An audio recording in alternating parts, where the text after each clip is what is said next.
Takže pokud se vám rozsvěcí error 33 za jízdy, je potřeba nakalibrovat senzor motoru. To uděláte tak, že dáte motorku na stojánek, kolo musí být ve vzduchu, zapnete klíček, čekáte, až to naběhne, vstoupíme do menu, tak a jdeme hledat.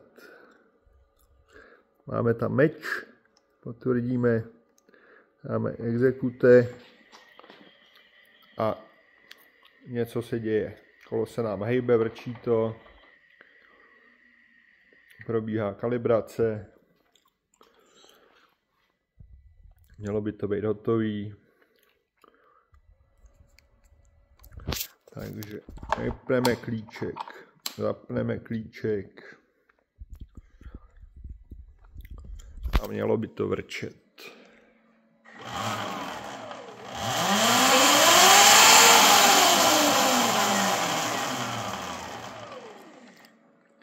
To ať už je.